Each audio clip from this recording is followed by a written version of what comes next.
Very good.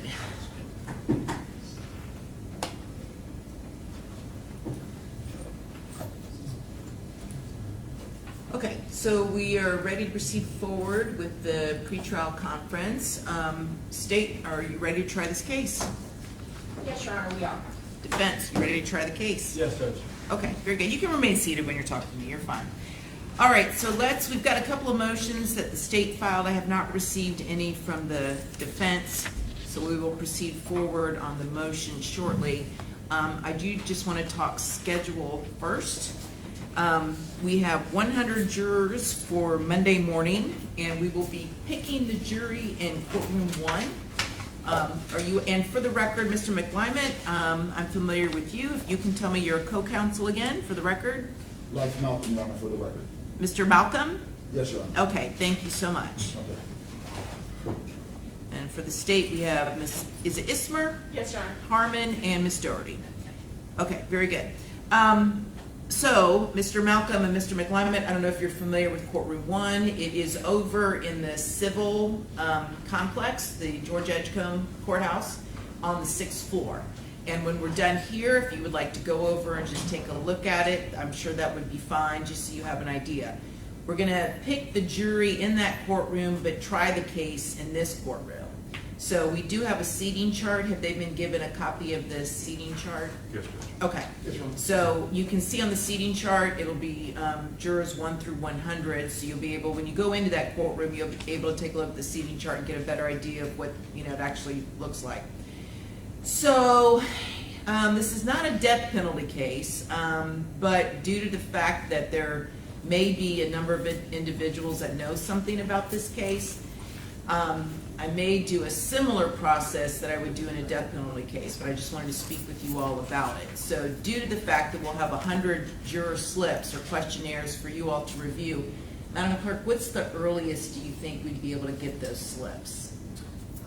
What time is it? Well, I'll have the attorneys be there as soon as you tell me the slips would be available to review. Probably like 8:45 is maybe the earliest, just because they don't actually start like swearing. Okay. Okay. So I'm going to ask the attorneys to be at courtroom 1 at 8:30 in the morning.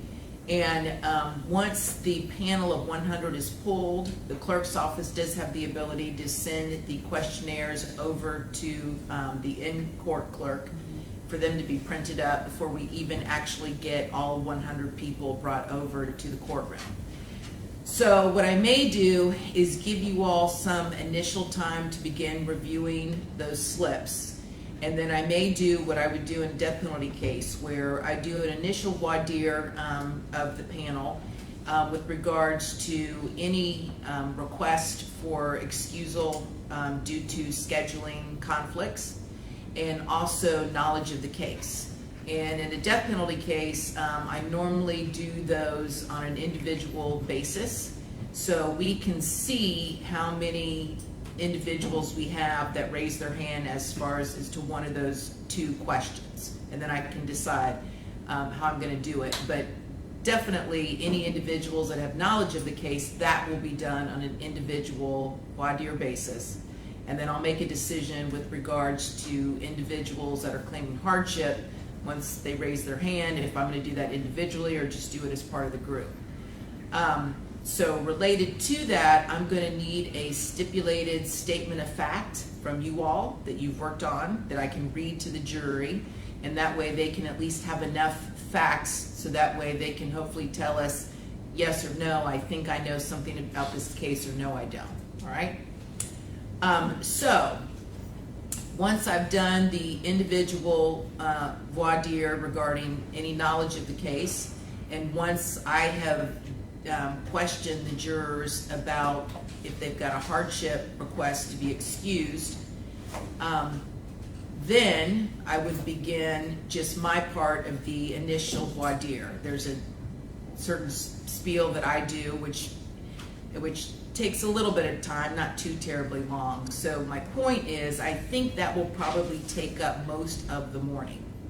So whatever juror questionnaires you still need to review, you should be able to have sufficient time over the lunch break to finish your questionnaire review before I turn it over to you all. Just so you know that with regards to the voir dire I will do regarding hardship requests or knowledge of the case, I will do the initial inquiry of the potential juror. And then if you all have follow-up questions, and then I will give each the state and the defense a chance to do follow-up questions of that specific juror, but limited only to that issue, whether it's either knowledge of the case and or a hardship challenge. When we break for lunch, then I will ask you all if you agree to any of those individuals being struck for cause. At that point, if you all agree and I agree, then I will go ahead and dismiss any people that are obviously going to be gone. If either side objects at that point and says, no, I don't agree, it's a cause challenge, I want to try to rehabilitate or I want to question further, then great, they stay on the panel and I don't strike them. I would only strike them if you all agreed and I agreed that it was a cause challenge, So okay? I don't want to cut you off. There's a co-counsel in the waiting room. Oh, that's a good question. Yes, thank you. Thank you.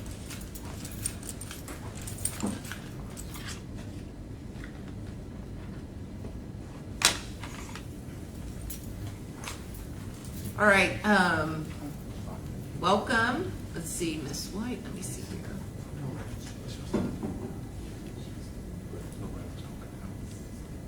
Hello, Miss White. Good morning. I was just going over kind of the jury selection process, and your co-counsel will be able to relay to you what I said. All right. No problem. Okay, thank you. Okay, so any questions just on process for Monday morning? Nothing from the defense. Okay, all right, very good. Okay, so I would assume it will take the rest of Monday to pick the jury. Hopefully we can get it done by close of business Monday. And then we would be, assuming that's the case, we will begin with opening statements on Tuesday and then calling of witnesses. Obviously, if we get bogged down in jury selection and we can't wrap up Monday, then whenever we wrap up Tuesday, you all should be prepared to do opening statements and the state be prepared to call a witness, at least one or two. Just so defense knows, we work 9 to 5, okay? And when I tell you it's a 10-minute break, I mean it's a 10-minute break. And when I tell you it's a lunch hour recess, it's a lunch hour recess. So if a witness is on the stand and it's 5 o'clock and we can finish that witness, then we'll work past 5 o'clock to get the witness done. But I do try and be honest with the jurors about the time commitment, and so it is 9 to 5, but we do move. So I'm not one to linger when it comes to breaks. Anything else, just kind of procedure-wise? Any other questions you guys have about jury selection, trial? Judge, I know that we are scheduled for 2 weeks, and the majority of our witnesses, we have a lot of witnesses that we're making travel arrangements, and most of them are available the first week, but there are, I think, 2 or 3 that we're planning for the second week. I don't imagine that we will get done early, but I just wanted to make the court aware of that. I know that we were dealing with vacations, and there were some other witnesses that are either out of state that are not available until that following. That's fine, but following week means Monday, Yes. right? Yeah. So if they're not available the first week, that means they must be here and available Monday. Yes. Okay? Thank you, Judge. Okay? Your Honor, Yeah. is there a time limit on opening statements? Yeah, there is a time limit on opening statements. You guys each have 1 hour, Thank you, Your Honor. okay? Your Honor, I have a question as well about Yes. scheduling. Yes. Do you handle a morning calendar, or are you expecting to start No. with trial at 9 a.m.? I just try cases. That's what I do. So there is no morning docket. There'll be nothing interfering. So you don't need to worry about that. Understood. Thank you. Okay? Okay. Well, if there's no further questions about process, then let's go ahead and turn to the motions. Judge, we have 2 in limine motions. And I did review them, and they appear to be kind of fairly standard, so I don't know if there'll be any objection or not, but let's start with the state's motion in limine regarding asking the defendant, counsel for the defendant to refrain from making any direct or indirect mention whatsoever at trial regarding self-serving hearsay statements of the defendant unless being offered as a confession or admission by a party opponent. Additionally, any self-serving hearsay statements made by the defendant to any other defense witnesses or co-defendant. All right, defendants, any objection to this motion? No, Judge, I mean, if it's self-serving hearsay under the law, we follow the law. Okay. And with all of these, I'm going to grant the motion with the understanding that if something changes at trial, and if you all think, the defense thinks that we need to readdress that, you just have to bring it to my attention and let me know before you get into this kind of evidence. All right? So if things change, the door's always open to discuss it. And just for the record, we're looking at the second motion in the This one is titled State's Motion for Order in Limine, so I think this is probably the first one. It is, Oh, yes. like that was filed back in December? That was filed on the 31st day of July. Oh, I just have to remember. All right. Around right in the middle of the first one.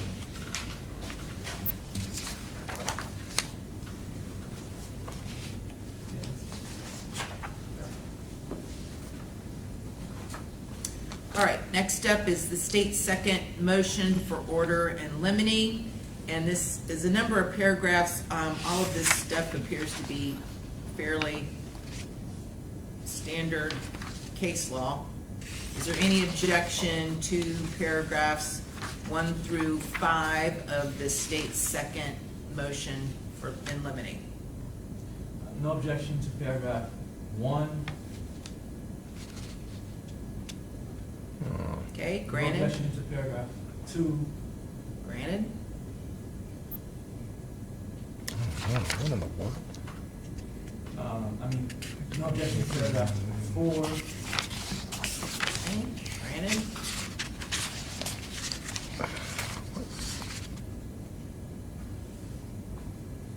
Okay, well.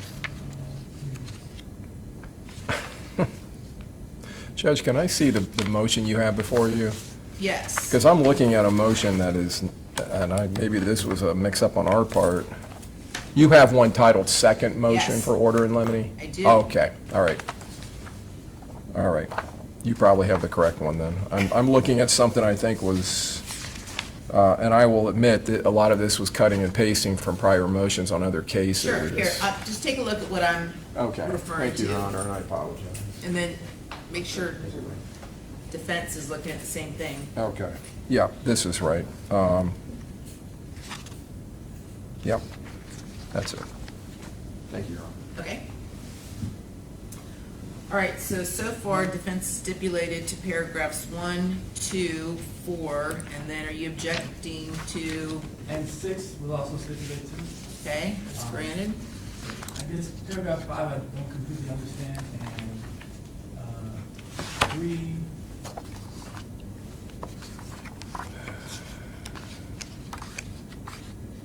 And 3, I guess also I would object to that. Okay, and Mr. Harmon, in paragraph 3, what is it you're getting at here? Okay, so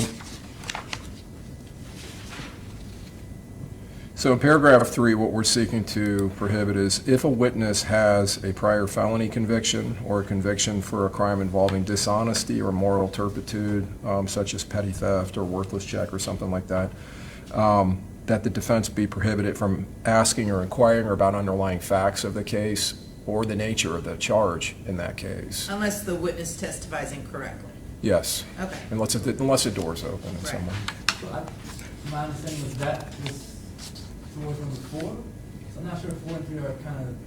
Well, it is basically, 4 is just, we're seeking to have an understanding as to the appropriate way to impeach with a prior conviction or crime of dishonesty.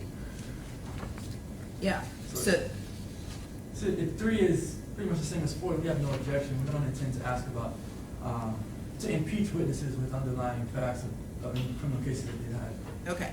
And then the only question I would have on paragraph 3, it does state that concerning the underlying facts and nature of any pending criminal charges. Right. 'Cause So that's a different It is. analysis than, So I think in the second sentence of that paragraph, the factual allegations, nature of the charges pending are irrelevant to alleged bias or motive. The state would have no objection to the defense asking about the offense level and the exposure to the witness, the possible sentencing exposure. and, If it's a first-degree felony, then you're looking at 30 years. Second-degree felony, 15 years. I think the case law that I cited supports the fact they cannot get into the nature of the case and then start trying the case, basically. and would defense or even state be able to get into the jurisdiction? I believe so, because it would go to the bias. They would have more possible motive to testify favorably for us if it's here in Hillsborough, so. Okay. So, Mr. McClimate, so you all are in agreement that when it comes to the underlying facts of any prior conviction, that's not admissible unless somehow the door's open if the witness doesn't testify accurately.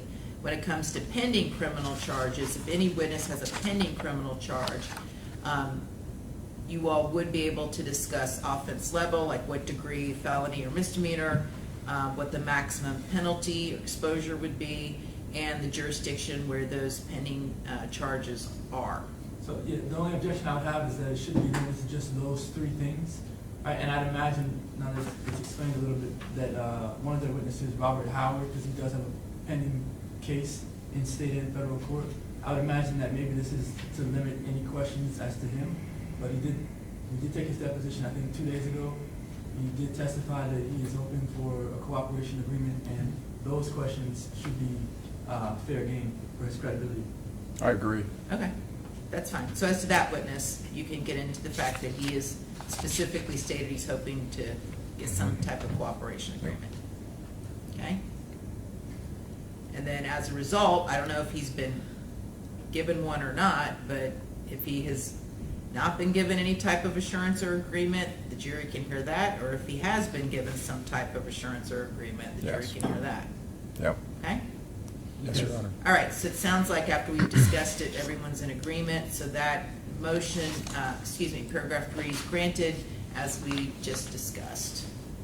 Okay, so then 5, is that basically this similar issue, same? Well, it's basic- similar in that it would be asking a witness about misconduct or prior bad acts that are not convictions. Okay, any objection to that? Only, obviously, if the state opens the door, because they have asked the court to allow them to get into the history of the violence between different gang Sure. neighborhoods. So to the extent that I'm cross-examining a witness about those things, then I think that is all fair game. Yeah, I agree. Yep. So No it's- objection to that, it's- Judge. It's granted with the understanding that if the state has opened the door to a specific bad act or specific act of misconduct, then obviously the defense would be able to question the witness about it. Okay? Okay? All right, and then I think that takes care of that motion, right? There's a paragraph 6, which I don't believe you They had. said they agreed to. They agreed to it? Okay, good enough. Okay, so, and next up would be state's motion in limine regarding prior incidents of domestic violence between the defendant and Isaiah Chance, and motion to strike defense witnesses Jewel Jordan and, is it Jakayla Robinson? Yes, Your Honor. Okay. And I have reviewed the motion, so I'm aware of the factual basis. And I guess my first question would be to the defense, do you oppose this motion? I do, Judge. Okay, so go ahead, Mr. Doherty. Judge, we did take the depositions of both of these witnesses earlier this week, and it became clear that their testimony is solely based on, again, it's self-serving hearsay. They did not themselves witness any sort of domestic violence incidents between the defendant and a co-defendant, Isaiah Chance. All of the information that was the basis of their testimony was relayed to them by the defendant after these alleged incidents took place. There were some visual observations that they made. But Judge, all of this is not only is it with the exception of their observations, is again based on self-serving hearsay, which would be inadmissible, but rather, Judge, this has to go to relevancy. This is a case where the defendant and all of the co-defendants are charged with first-degree premeditated murder and conspiracy to commit first-degree premeditated murder, and any sort of facts or instances having to do with this defendant and the co-defendant regarding domestic violence simply is not relevant in this case. The only possible defense that could possibly go to is duress. And Florida, the law is clear. There is two Florida Supreme Court cases. There are district court cases that are on point that says in a intentional homicide, first-degree premeditated murder, we're not talking about felony murder here, duress is not a defense. So why any sort of prior domestic violence instance between this defendant and one of the co-defendants who she was dating at the time would have any bearing to any material fact in this case? It doesn't. So I don't see why they should be able to elicit. That would only serve to confuse the jury. It's highly prejudicial, and it has no bearing to any material fact at issue in this trial, Judge. Okay, Mr. McLyman? Judge, so the issue is relevancy, and according to the statute 9401, any relevant evidence is evidence that tends to be a fact, material fact more or less likely. In this case, the state is obviously charged with first-degree premeditated murder. So state of mind is going to be relevant in this case. And state of mind is definitely relevant in first-degree murder cases. Case law that I'll cite, Gerganis versus State, 451, Southern 2nd, 817, at page 822. It's a Florida Supreme Court case from 1984, which states that to convict an individual of premeditated murder, the state must prove, among other things, a fully formed conscious purpose to kill, which exists in the mind of the perpetrator for a sufficient length of time to permit reflection, and in pursuance of which an act of killing ensues. Obviously, this element includes the requirement that the accused have specific intent to kill at the time of the offense.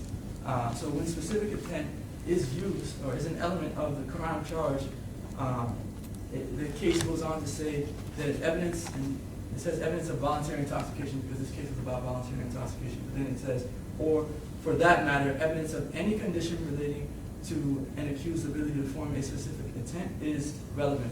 And so we're arguing here that the state of mind comes in when the state argues that Alicia Andrews' motive and intent to kill was based off of this gang beef back and forth, and also when the state argues that there are actions that Alicia Andrews took that represent or can be interpreted as actions to prove intent or motive to conspire with her co-defendants or to kill Charles Jones. So to rebut that argument and that evidence, we should be allowed to put forth evidence of what Alicia's true motives and intent were. That's her state of mind again.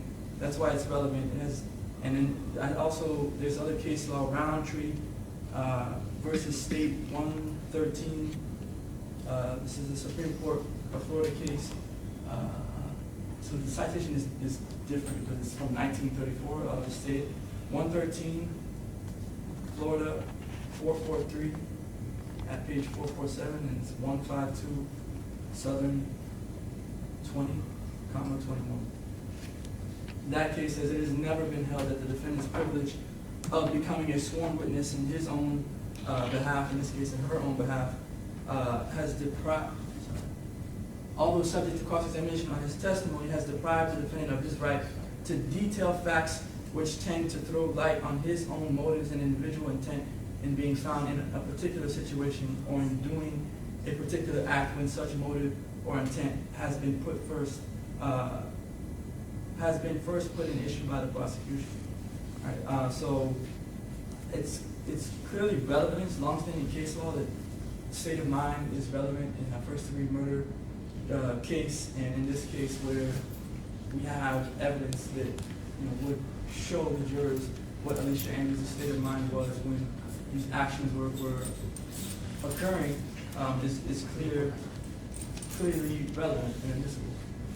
Well, wouldn't her state of mind as being a victim of domestic violence, particularly a victim of domestic violence by Mr. Chance, a co-defendant, wouldn't that only be relevant to a duress defense? No, I mean, it could also be relevant to a duress defense, but it's relevant in this case to the intent element of the charge. It could also, I mean, if duress was a legitimate defense, if we could get a jury instruction to duress on this case, then yes, it would be relevant to duress and to intent. But it doesn't solely go to duress. Okay. Wait, any rebuttal, Mr. Ording? Judge, obviously, we have to prove state of mind. That is relevant. But when we're talking about, this is not a self-defense case where she has killed her attacker. In that case, you clearly would be able to explore that. It would go to a potential defense. This is not a self-defense case. And so the only other fact that would, or defense that would go to would be duress, and they're not entitled to a duress defense. And so we're very concerned with any sort of confusing the jury and them being able to explore or elicit any sort of facts or statements about any concern that she may have for a co-defendant. And that's what that case law, that Florida State Supreme Court case law cites to. It doesn't matter how afraid or scared you may be of one of your co-defendants. In fact, that Cole case is a woman who was charged along with a male co-defendant of first-degree murder and conspiracy to commit first-degree murder. Duress is never going to be an excuse if you're fearful of your own life to take another's life. And so that is the point. The jury shouldn't be able to hear any sort of issues that she does have with a co-defendant, because that defense is not available to her for first-degree premeditated murder and conspiracy to commit first-degree premeditated murder. And I agree with what the state is saying as it relates to a duress defense and a duress instruction. We're not asking for a duress instruction, and we're not putting this in for the purpose of proving a duress defense. Well, then what in the world would it be relevant to? That's the thing I don't understand the relevancy then. Because if you're not arguing defense, what does it matter if her co-defendant committed domestic violence against her? So why is that relevant? I'll proffer at least one fact in this case. So in this case, the state will put on evidence that Alicia Andrews gave Isaiah Chance, her cell phone, so that either he could conceal his identity or that she could help him commit the crime in this case. And the past incidents of domestic violence, I'll proffer to the court, is that situations where Alicia Andrews was forced to give her phone over to Isaiah Chance, was beat, was dragged, sometimes even sort of like kidnapped in his home for not giving up her phone and for texting other individuals on her phone, right? And so in this case where the state is saying, hey, she gave up her phone willingly, she gave up her phone for the purpose of planning this, or helping to plan this murder, it's not the case. Her intent for doing that, her motive for doing that is completely different, right? And it's the domestic violence and the past facts that I just proffered to the court that would shed light on why she's in a position where she feels that she has to give up her phone or can't leave and turn around and go another way because she's been abused by this individual in the past. And likely, if she doesn't comply with what he's saying, the same thing could happen to her in this situation. So, Well, wouldn't she have to testify for any of that to come in? she would. Okay, so here's what I'm gonna do. At this point, I'm gonna grant the motion without prejudice, okay? So, regards to the motion for order in limine, you all are not to get into any prior incidents of domestic violence between the defendant and as Isaiah Chance, her co-defendant. However, if it appears to you that you think it's now relevant, we just need to talk about it before you get into it. Okay? So I'm granting the motion without prejudice to review it.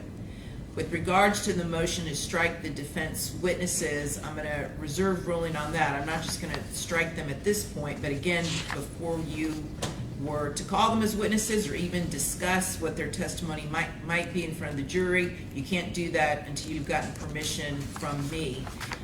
However, I do think, do you have a defense witness list other than just these two witnesses? We have a cell phone expert Okay. that we listed, and that's it. That's fine, because when we're doing jury selection, I'm going to ask you to identify any potential witnesses. So go ahead and include the names of these two witnesses on your list, just to make sure that none of the jurors know any of your defense witnesses. But again, we're doing this with the understanding that they're not going to testify, and you're not going to discuss what their testimony would be unless you've asked me to revisit this and I have told you, yes, this is now admissible. And I also want to add to my argument. The state, back in December, they filed a motion in limine to get into a bunch of evidence about different gang wars and beefs in Jacksonville, and they said that was relevant to prove motive and intent as to Alicia Andrews, who's not in a gang, who's not even affiliated with a gang, according to their own witnesses and their own detectives. And that was somehow relevant to Alicia's state of mind. Something that has nothing to do with her, really has something to do with her co-defendants, and somehow that is relevant to her state of mind. But here, the state is arguing that things that have actually happened to her and reasons as to why she may have been in the position that she was in are not relevant to her state of mind. But yet something that happened years prior, something that has nothing to do with her, is relevant. So, I mean, it seems unbalanced. If we're going to have a trial, and there's going to be evidence put forth about all this stuff, and Alicia Andrews can't talk about why it is that she was in a position, she was in a car with an individual, why she was giving up her phone, why she may have been outside of a club with an individual, why she didn't call the police, and all these different things. If she can't talk about that, it just seems to me as to be unfair. Well, and again, that's why I asked you about the only way this comes in is if she testifies. Now, if she decides to testify, then we will have another discussion about this. And by then, I will have heard all of the state's evidence, and then I'll be able to, again, consider whether or not any of this testimony would now be relevant, okay? So I guess in jury selection, I don't want to step on any toes or do anything, incorrect in jury selection. So if I'm asking questions about any sort of domestic violence, I wouldn't want to draw an objection and then be shut down if it ultimately comes in. well, I don't, State, would you object if the defense just generally talks about or asks the potential jurors, have you ever been a victim of domestic violence? Have you ever been accused of domestic violence? Judge, I would be just for this very fact. We don't know if she's going to testify, and again, even if she should testify, it is not relevant. It doesn't, we would be arguing, again, and objecting to any questions posed to her regarding any instances regarding Isaiah Chance. I think the law is very clear. I understand. I know you may disagree with me. I'm just saying, if, and there's a lot of ifs built in here, but you guys only get one chance to talk to this jury. I know. So I'm kind of layering one scenario on top of another. So I just want to make sure that both sides have the ability to be very thorough with any potential jury panel members. And I don't really see the prejudice to the state if just generally speaking, because you're going to be talking to these jurors about if they ever been a victim of a crime, have you ever been accused of a crime, and I don't think there's any prejudice to the state if you're allowed to more specifically get into, and just while we're discussing it, because this is a murder charge, it's a crime of violence, have any of you ever been accused of or have been a victim of domestic violence? I really don't see the prejudice to the state during jury selection. Your Honor, if I could suggest if that inquiry is allowed, and I understand the court's ruling, that it not be stated to the jury that an issue in the case or anything to Correct. that effect. Correct. So I agree with that. okay, that's fine. Your Honor, your ruling concerning us, either party getting into that issue that has been addressed in this motion, that obviously applies to opening statements. That's what I I just want to make sure we're all. Yes, there's everything so far. If I've granted the motion in limine, it's not coming in at all, not in opening statements, not in any question of a witness, not jury selection, other than what we've discussed here, the exceptions, unless you, outside of the presence of the jury, the defense has come and said, listen, we now think this is why it's relevant and we want to revisit it, okay? I mean, we would like to get into it also in our opening statement. I don't know if we. I know, you would like to. I would like to be, 20 pounds lighter. However, that's not gonna happen anytime soon. So I understand this is what you would like to do, but listen, if at some point this evidence becomes relevant, in your opinion, you can renew your motion and we'll discuss it. And then at the appropriate time, it would become, if I think it was admissible, and come in, but not at the beginning, okay? All right. And Judge, as far as the defendant's testimony and this issue, that would obviously be something that would be addressed in a proffer outside the presence of the jury. If the defense believes it's relevant, that they would present that to you outside the presence of the jury. Yeah, Initially, if when there's we- when- consideration. Once the state's rested and the defendant is making a decision whether or not to testify, we will have this discussion again, okay? Because then, like I said, I will have heard all the evidence, and I'll be in a better position to know what I think might be relevant or not. All right? Just, I guess if there's any record that needs to be made, we object to the not being able to use it in open statement. It's duly noted, Thanks. okay? All right, okay, I think that's that motion, right? It is, Your Honor. Judge, I have a matter I need to bring to the court. We deposed the witness that counsel referred to earlier, the cellular expert. That expert was listed, I believe, sometime in the last 2 weeks. Is that accurate, counsel? It's Friday Friday before last, I believe, was listed by the defense. So I conducted a deposition of that witness on Monday. He was informally spoken to in March of this year, retained in early April, I believe he indicated, and has since then been working on mapping of timing advance information from cellular records of the defendant's phone and the co-defendant's phones. He's now working on those as we come close to So trial. his opinion is evolving, or is it set? He didn't really have opinions other than the mapping, and what I indicated to him was I would prefer to depose you after I receive the maps before I question. I did get basic information that they're gonna be based on timing advance information, which is GPS coordinates off of our cellular records. I asked him, basically how long have you been working on this? It's been several months. He said, today I'm working on co-defendant Chance's locations. I asked him if anyone had spoken to him about any kind of time urgency or the impending trial. No. He said, no one has talked to me about that. I don't know when we're expected to receive these maps, and how much time we'll have to prepare. We have anticipatorily listed our own cell phone expert, but we haven't seen the maps. I just wanted to bring that to the court's attention. I don't have a motion at this point because I haven't seen them, but When is your expert gonna be done with his? The maps, he's gonna finish them today. Okay, so as soon as, then I would say you need to provide them to the state by no later than noon tomorrow, Okay. okay? And just, I guess, also for the record, this witness is not is not here to testify that the state's evidence of where Ms. Alicia Andrews was is sort of faulty or incorrect. It's really for to provide any context that might be necessary if the state presents evidence that doesn't show the complete picture of where the defendants moved and went on the night of and the night prior to the shooting. So anything that he testifies to will be information that they've had longer than we have. Okay, but I mean, did he give you his opinions, or was it just, I'm working on this and? he did not give me opinions, Your Honor, other than he did not find any errors in the extraction of cell phones, but the extracted information from the different handsets and cell phones is not part of his mapping.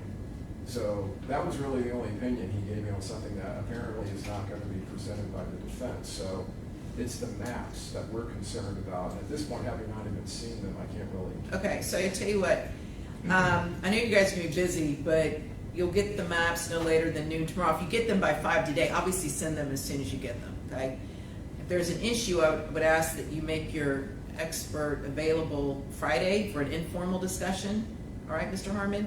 And if you think there's a need to redepose him or depose him, we can break early Friday, and we can leave Friday afternoon open, okay? Okay. If need be. So just let me Yes, know Your Honor. by Monday if you think you're gonna need to depose him, okay? Let you know by Monday? Yeah, Okay. Will do. yeah, just so I know for scheduling purposes. Oh, next week, Friday, okay, I misunderstood, okay. I understand. No, this Friday, I want you to have an informal discussion with him once you get the maps. Yes, Your Honor. And then if you think it's gonna be necessary to do more formal discovery, i.e. taking his deposition, then that can happen next Friday afternoon. Because I don't think you all will have rested, from what I'm hearing, all of your witnesses are not even available till the following week. So next Friday afternoon, if there needs to be catch-up on any discovery, that's when we could do it. I just need to know before we begin selecting the jury, so I can let the jury know what the schedule is, so that way they can manage their lives. Yes, And I may break a little early on Friday, just because, we'll see. All right. Okay, Thank you. anything further? Judge, the only thing else in the state is all offers of proffering the defendant are revoked. We don't anticipate engaging in any kind of plea negotiations from this point going forward with the defense. Okay. Ms. Andrews, you understand the state is revoking any plea offers to you, do you understand that? Yes, ma'am. Okay. The only other thing I have is that a state witness, Robert Howard, Yes. is in custody, and I'm not sure if the state has already had the transport or signed back here, brought here. I think, let me look, there was a writ someone signed. Yes, Judge, the arrangements have been made. He has formal federal Yes. charges. There was a issue where we were waiting for the federal judge to give the okay, and I talked to the federal prosecutor, and they had filed their formal motion to continue the sentencing. So I anticipate that we should be getting word soon from the federal authorities that he is going to be shipped in time for the trial. And a writ was signed by Judge Leffler. Okay, thank you. Okay. Okay, anything further? That's it. All right, very good. So the attorneys need to be courtroom 1 at 8:30 in the morning, and then if you all want to walk over and take a look at courtroom 1, the bailiffs will be able to tell you where to go. All right? Thank you. Okay, very good. See you all Monday morning. And just make sure you get that agreed to stipulated statement of facts. Yes, Your Honor. Okay? Your Honor, would you have a moment to speak with one of our interns? Sure. Court adjourned.